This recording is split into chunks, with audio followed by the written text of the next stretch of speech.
It's a new year. What does that mean for us? How do we look at that?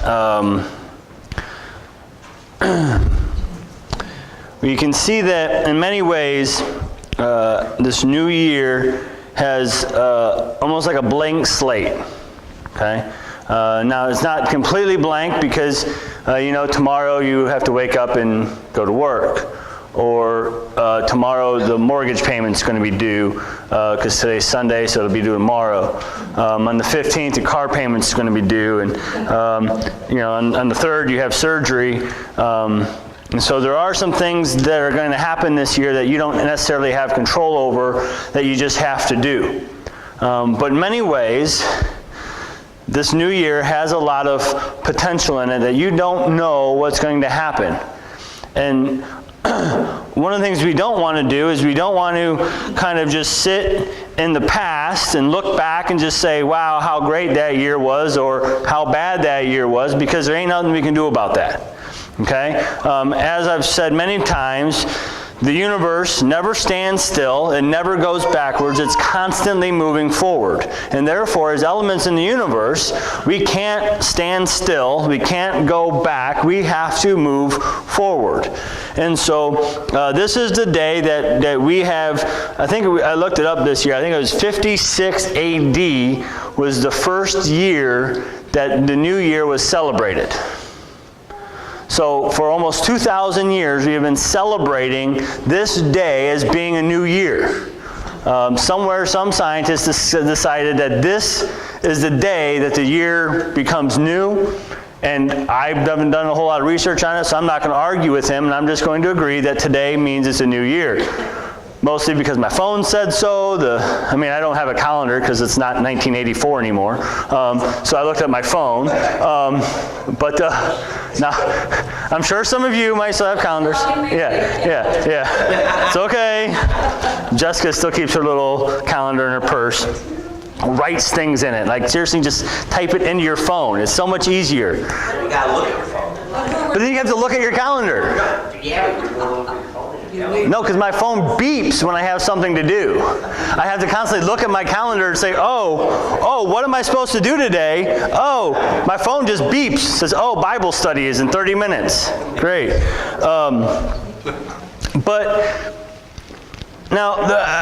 So when we're moving into this new year, we have to recognize that even if things were really, really good this year, they're probably going to change. And so I remember I was in the National Guard for 6 years, right? I spent 6 years in the National Guard. 3 of them were really cool. 3 of them were not so much. And it wasn't like the first 3 and the second 3. It was like 1 year was pretty stupid and kind of dumb and not a lot of fun. The next year was a lot of fun, and the year it was just kind of sporadic like that. But towards the end, probably the 2 years out of the second half of the 6 were the best it had ever been. I was in the headquarters platoon, and we had just a great group of guys. We had a lot of fun. So in our supply room was the supply sergeant, myself, we called the NBC guy, which is the nuclear biological chemical guy. He was in charge of the gas mask and that kind of thing. Then we had the commo guy, which is communications, and we just had a great group of people, and we had a lot of fun. I was just telling the story, like one time, because people didn't like us very much because we had a lot of fun, and they just kind of were jealous because we were so awesome and they weren't. So this one time we were up at Camp Perry, and there was one thing of Skittles, and me and one of my friends both wanted the Skittles, and so that delved down into a wrestling match over the Skittles. Well, apparently some of the guys from 2nd Platoon thought that this was a good opportunity to come in and jump us, and we were outmanned. There was like 6 of us, there was like 30 of them, and so it turns into this huge brawl. Now we're not fighting and punching and kicking. 2 on 30? 6. 6 and 30. Yeah, we weren't like punching or kicking, we were just more like wrestling. It was a fun brawl, not a real mad at each other brawl. And I just remember a friend grabbed this one kid and he picked him up and he suplexed him so hard that literally his teeth popped out. He had fake teeth. We didn't know he had fake teeth. We had no idea. But he slammed him and his fake teeth just flew out of his mouth. It was the funniest thing. And so, but we just had... Funny for you, Yeah, well, I mean, yeah, it became funny for him after the couple of years went on. But we just had a lot of fun. But I knew that we couldn't just stay in that because the supply sergeant eventually moved on and got a different position. Some of the guys, their contracts expired and they got out. And we'd bring a new person in, but it wasn't never the same. And so eventually I knew that my contract was getting up and it was time to get out because that last year wasn't fun anymore. Everybody had moved on and it was just going to drill on drill weekend was an obligation. It was something I didn't want to have to do because it was time to move forward. We can't stay in the situation we're currently in, no matter how good it is. It's going to change. And so when we start out this new year, we have to recognize that things are going to change this year. And are we going to let the change happen, or are we going to make the change? Are we going to be proactive and be out in front saying, this needs to change and I'm going to change it? Or are we just going to sit around and hope things don't change, and when they change, scramble and say, oh my gosh, what am I going to do now? My world's falling apart. So, keep that in mind as we're going through, and remember, if you've been paying attention, which isn't very likely because it's church, what are we doing this year? Anybody know? What are we doing? What am I specifically doing and preaching this year? Judge. No, that's Bible study. At least you're kind of paying attention. 50-50. Going through the Old Testament. Okay, you're cheating because you're my wife. But yes. So, she better know. So we're going to spend... this year, buddy. So, for the most part, I'm not going to say every Sunday we're going to be in the Old Testament because I don't know what God's going to do, and something might come upon me out of the New Testament. I'm not going to say, well, no, I can't preach that, God, because I said. But for the most part, we're going to spend this year going through the Old Testament. Okay? So, if we're going to go through the Old Testament, where would be a likely place to start? Genesis. That makes sense. And if we're going to start in Genesis, where would be a likely place to start in Genesis? Genesis 1:1. The tree's going to come later. We're going to come back to the tree. Yes, you can take Jessica and I out to breakfast after church today.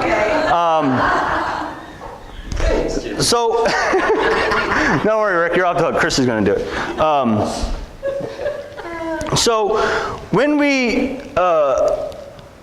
there's a lot of arguments about, not necessarily within us, because I've settled that several times, but some people think that the earth was created 6,000 years ago. Some people think the earth was created 14.3 billion years. Some people think during 13.8 billion years. And all that's irrelevant because the scriptures tell us exactly when the universe was created. In the beginning, and that's all that matters. We can concoct all of our theories. It doesn't matter because Genesis 1:1 tells us, in the beginning, God created the heavens and the earth. So it settles the debate. It doesn't matter if it's 6,000 years. It doesn't matter if it's 13.8. Well, it wasn't 6,000. Just end that right now. It wasn't 6,000. But anyway, what matters is that God did it. And God not only created the earth, He created the heavens, He created the earth, He created everything. And He did it in the beginning. When He felt it was time, was it the beginning of God? We don't know. Did God begin and then say, I'm going to begin creation? Or had He been around for a little while and got bored and began creating? We don't know. But what we do know is that in the beginning, God created. Now next week we're going to talk a little bit more about creation as far as some theories as to how He did it and why He did it. Today we're going to talk about the beginning. Why? Why would today be a good day to talk about the beginning? It's a new year. Beginning, first day of a new year. So it's the beginning of something new. So when we get into verse 2, it says, the earth was formless and void, and darkness was over the surface of the deep, and the Spirit of God was moving over the surface of the waters. So in the beginning, when God created, the earth was formless and void. So when we begin looking at our new year, it's not completely formless, like I mentioned. There is some form to our year this year. It's not completely void because we already have some appointments on our calendar for this year. But a good amount of our year is formless and void. Some of the physical components may be full, but completely 100% your spiritual growth this year is formless and void. 2016, for me, in many ways, was probably one of the worst years of my life. I was sick most of the year. And nobody could know why I was sick. We spent more money on hospital bills this year than we've ever had before, and nobody knows anything. I woke up today, and guess what? I feel fine. I feel great. First day I've woken up today without a headache, without being nauseous, without some sort of pain in a year. Why? It's a new year. Apparently.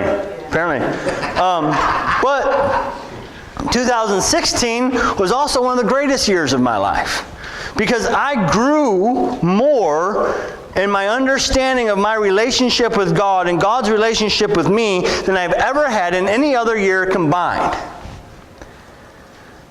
But yet here I'm looking at 2017, and where I'm going in my relationship with God this year is formless and void. So I kept this up here today because now I'm not an artist per se, as when we think of artists, we think of painters. Apparently painters are the only people who are artists. But anybody who does anything that's art is an artist, right? Pro wrestlers, they do art. It's an art form. Okay, it always comes back. But they look at the ring and they can see the match, how it happened, how they want it to happen, and they're able to take people out of their disbelief of what happening is real and make them believe and buy into the fact that it's real, and then they're like, wait, that wasn't even real. But it doesn't matter, because it's art. So, but when a painter looks at this, they see a painting. I look at this, I see a black piece of canvas. I don't see anything. Now, I look at a piece of wood, and I can see something out of it. And then I can make it be what I see it to be. We'll talk a little bit about that next week. Okay? But an artist looks at this, and they see nothing, and they see that. Okay? So this is what they saw in their mind. I think Erica Lasky made this. And when she saw it, she was able to see that. Okay? Now I've studied this for a little bit, and it's not perfect, but it's beautiful. Right? Like this side is a little bit bigger than this side. Now we aren't going to notice that. She might notice it, but it doesn't matter. But when she saw this and saw this, she was able to make it look like almost exactly how she wanted it to look. Okay? Well, when I've made a couple spoons and I made a bowl, I had a picture in my mind of what they're going to look like. And when I got done, they weren't perfect. There were a few nicks in the wood that I couldn't get out. There were a few mistakes that I had made. My creation wasn't perfect. It had a few flaws in it. But it's okay because for the most part it looked like exactly how I wanted it to look. And so when we look at this next year, do we see something? And are we willing to make it be whatever it is that we see it to be? Now, at the end of the year, we're going to look back and it might not be exactly perfect. Things might not have worked out exactly how we wanted them to work out. But overall, if we say, at the end of this year, this is where I'm going to be, we might not be exactly in that place, but hopefully we're pretty close. Now, the difference is that when we make something, there are going to be a few flaws in it. God looks out on an earth, and the earth is formless and void, But he sees it populated with people. He sees it with trees and mountains and oceans. And when he got done, it looked exactly like he wanted it to look. Truth? Truth. False. It's full of sin. It's full of destruction. It's full of devastation. With the potential of redemption. Right? So God made it perfect. Then he populated it with us in his image, and we messed it up. But in the end, when God looks back, is he going to see the imperfections? He's going to see the perfect creation. He's going to say, well, it didn't turn out exactly how I wanted it to turn out because you guys wouldn't pay attention to me. But ultimately, I got what I wanted, and that is you. So when we begin this year, I'm looking at, okay, what do I need to do for me this year? How can I better myself this year? How can I make myself a better son to the Father? How can I make myself a better husband to my wife, a better father to my children, and a better pastor to my congregation? So I begin my year with those questions. Okay, taking those questions to meditation, taking those questions to prayer, and hopefully beginning to put some sort of form to the formlessness. Putting something inside of the void that is this year. Then begin to ask questions, okay, what do we, Jessica and I, as a family do this year?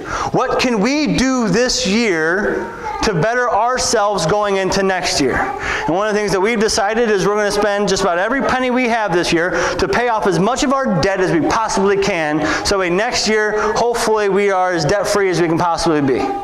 Right? And that's what we're going to try to do this year. Now, at the end of the year, looking back, it might not work out perfectly because I already know we have way more debt than we're going to make, so we're not going to be out of debt. But hopefully we can make a big chunk in that. Right? Because that's how we are going to better our family moving forward. Right? Here's a tip. If you're not in debt, your family's in better position for the future. If you didn't know that, then maybe we need to do financial peace again because that's bad. But anyway, then I began to ask questions. How do we as a church move forward this year? What do we as a church do in this next year? And so if these are my questions for myself, these should be your questions. How can I better serve my own person? Right? How do I better serve me and my relationship with God? How can I better serve my family? How can I be a better service to Grace Community Church? Okay? Because the slate's clean.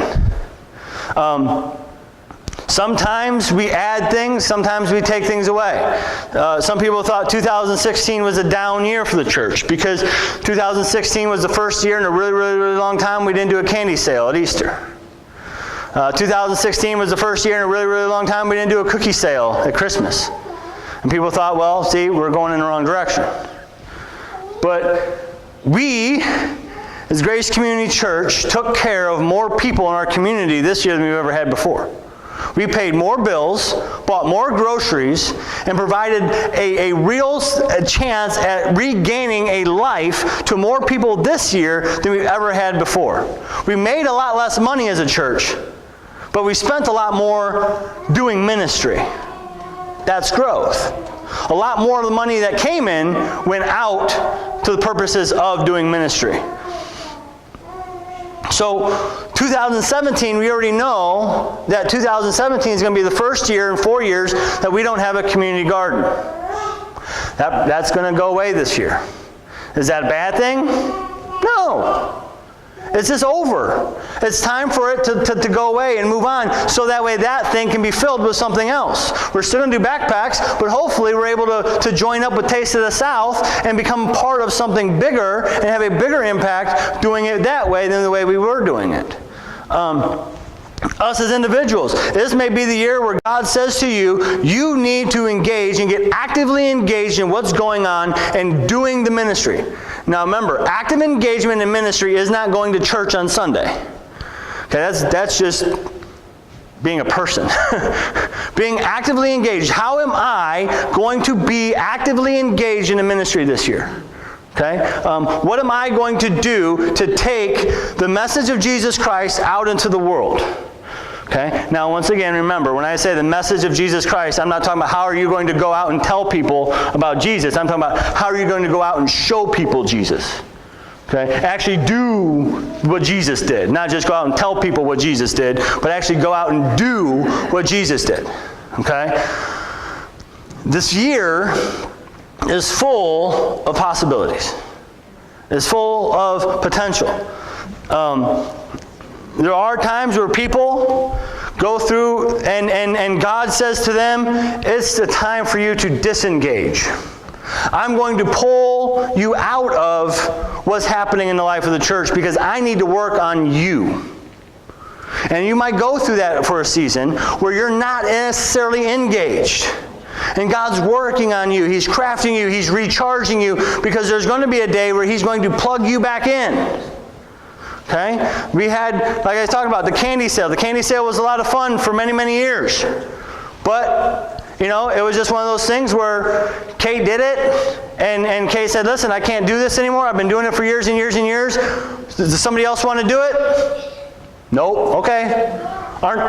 Come to me. Aren't you going to find somebody else to do it? No. If this was something that needed to continue to exist, somebody would say, or God would say to somebody, you need to do this. Right? I got flack a few years ago when I let the ladies' tea die. Why? Well, because Chris did it for many, many years, and she moved to Atlanta, and they said, well, aren't you going to find somebody? I said, no. If the ladies wanted to have a ladies' tea, they'll make a ladies' tea. And they didn't. And so we didn't. That was 2 years ago. So there are going to be times that things die, but then there are going to be times when new things are born. Right? So the ladies' tea died, but the bearded angel was born this year. Progress. Things progress. That's awesome, right? And so this year, we're losing the garden. Now, we could probably keep the garden. I think Jim and Lori were thinking about maybe kind of taking that on as a project and might kind of keep it going and getting some people to come on board with them and do it. And we probably could have. The city probably would have helped us get the beds and stuff like that because we have been really good with them. But just kind of looking at that we'd basically be starting over. And I remember how much work that first year was. And this would be even more because not only do we have to place the beds and fill the beds, we had to empty the beds, take out the beds, put the new beds in, and then refill the beds. It was just a thing where I just felt that it's time for this project to move on. The season for the garden has been over. It did what we wanted it to do for the time that we had it. And so this year has tons of potential when we begin to think in these terms. When we begin to look at and say, what am I doing that I don't need to do anymore? What am I not doing that I need to start doing? Then we can begin to add some form and fill some voids in our year. Because I fully believe that this year, okay? Now, I know we've been talking about it for years and years and years. But this year, okay, 1 year from now, we will be in the process of moving guys into that house. Okay? So, no matter what happens this year, the objective is for that way when we end this year. Now, I'm not saying January 1st, 2018, there's going to be guys living in the house. But January 1st, 2018, we will be in the process of getting guys into that house. Okay? Now, once again, that's my blank canvas for the church, right? That's me looking at the blank canvas of this year and seeing next year we're moving guys into the house. Now, at the end of the year, it might not look exactly like that, but that's the objective. That's where we're headed from my perspective as the church. But that doesn't mean that's the only thing we're going to do this year. That doesn't mean all of our time and all of our resources and all of our energy are going to be used to do that. There's still people out here that need to be fed. There's still people out here that need to be clothed. There's still people that need somebody to stand up and defend them. And we're going to do that. Okay? So we have a plan and we have a family identified. And we've already said this family, by the end of this year, this family should be able to begin the process of surviving at a better level than just surviving. Okay? I think Ann's getting bunk beds delivered today. By the end of this week, she'll have a washer and a dryer. She already has a generous donation from Steve Morenberg. The dryer came from Jim Lasky. He got a dryer cleaning out somebody's house, and there was a dryer involved, and so he's donating the dryer.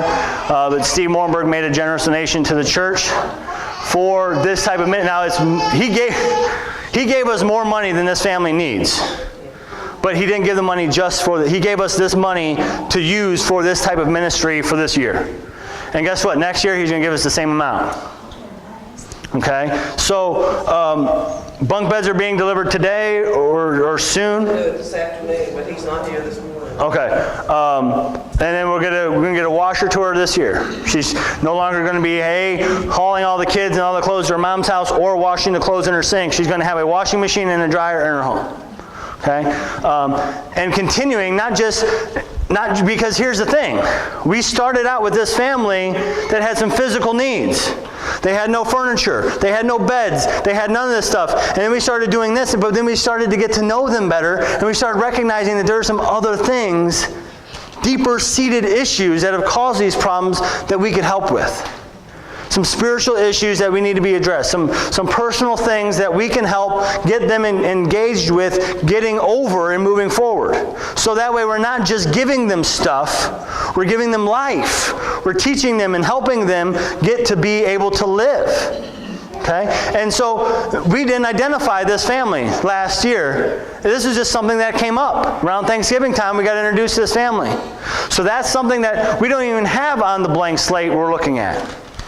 So those things, we're going to have another family pop up this year. Because 2 years ago, we did a family for the Baskets, and they lived by the garden, and we spent that year with them. They came to VBS, and they were engaged and did some things with the church, and we did some things with them. And this year, we're going to get a different family. And we're going to continue this process of impacting our community one family at a time. And so, we don't know. We know we're going to be doing some things with the prison this year. We know Kairos is going to have some stuff going on here at the church. I think they might have been here yesterday. I don't know. I get these, because of the Facebook page, I get random check-ins. So-and-so checked in at Grace Community Church. I'm like, who's that guy? And what was he doing at my church?